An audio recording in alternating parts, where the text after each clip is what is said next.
morning to Dr. Faizan and my fellow classmates. Today we are going to present about officer in charge of watch, which is Pegawai Tugasan Anjuman.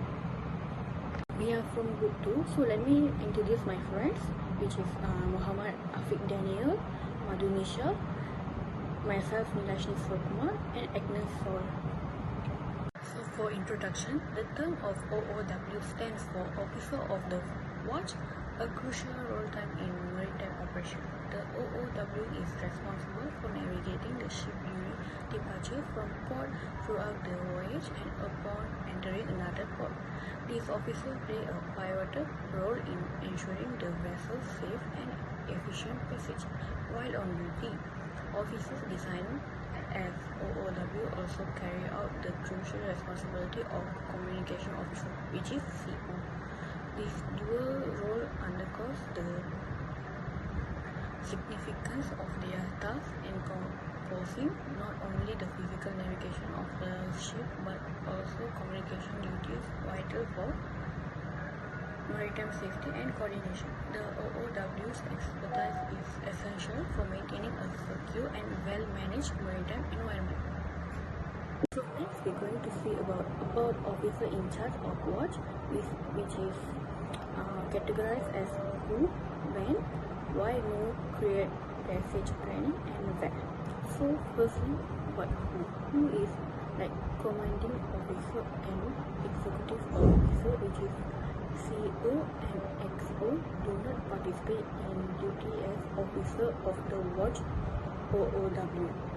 All officers with rank of junior lieutenant and above an APMM, which is assistance to passengers and merchant marine ship, are designed as OOW. So next we're going to see about when. When OOW duty starts when the ship departs from the port. The CO, which is commanding officer, plans the voyage in advance through passage planning. Then passage planning is conducted by navigation officer, which is NO. Then the plan must be agreed upon by the CO before execution. Okay. Thirdly, we're going to see about why. Why? So it is because safe navigation to planned destination. It ensures the ship follows navigational rules and protocols to reach, for example, Cagar Hutan and Pulau Bidung safely, considering such as water depth, potential obstacles, and adherence to maritime regulation. Next, efficient oil consumption calculation. So it is because implement effective fuel management systems to calculate and optimize the ship's oil consumption during the journey, taking into account factors like engine speed, engine efficiency, and route planning. So next reason is weather monitoring for safe passage. It is because continuously monitor weather conditions along the for example, route to Cagar Hutan and Pulau Bidung, employing advanced meteorological tools and data to anticipate and navigate through the adverse weather events, ensuring the safety of the ship and its crew. Lastly is about the where. That means where is the OOW team will be at. So OOW will be on the ship bridge and monitor the crew during the voyage. So the bridge team is membered by OOW, which is officer on watches, and RP, which is radar plotter, then radio operator, which is RO, then lastly NO, which is navigation officer. Thank you. For the location of duty, the officer on duty on the bridge will always keep watch on the bridge and will not move as long as the watch duty is not over.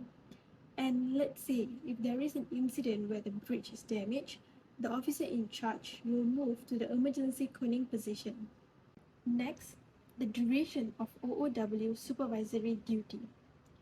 The officer on duty will be on duty for around 2 to 4 hours, depending on which watch the officer is on duty. The officer will be considered to have taken over the duties when the officer states, I have the ship, by taking over the duties from the previous officer in charge of the bridge. Also, before finishing the watch duty, the deck duty officer needs to underline the last entry in the OOW notebook, and they also have to put down the brief signature and fill all those necessary columns in the ship log and sign the brief. Okay, for the next is responsibility of the officer on duty. So the first one is the officer must be able to keep the ship safe, and also the officer must ensure that the ship is always on the right course. Also, the officer must be able to calculate and anticipate for the next ship position.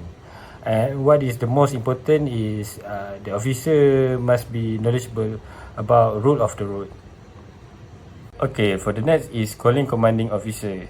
So what is calling commanding officer? The term for calling commanding officer on the ship is refer to the process of requesting the presence or attention of the ship captain or commanding officer for a various reason, typically involving a significant or urgent matter. So before you call your commanding officer on the ship, so the first one is, it must be urgent matter, like such an emergency or you want to make a critical decisions. And then the second point is protocol and respect. Before you call your commanding officer on the ship, you need to expected to use proper titles and communication when addressing or requesting the presence of the commanding officer. So, for the part of watch and duty, this the aim of watch and duty is to make sure each vessels to be in a ready state to perform duties. So, who on duty? It is the one security guard that always on duty on the vessels for 24 hours. So, we need to note that there's an organizations should educate the officers with right knowledge at the right time. In conclusion, through this presentation, we are able to learn about the location duty, duration, and responsible of the officers on watch, the importance of the role of calling commander officers and watch and duty.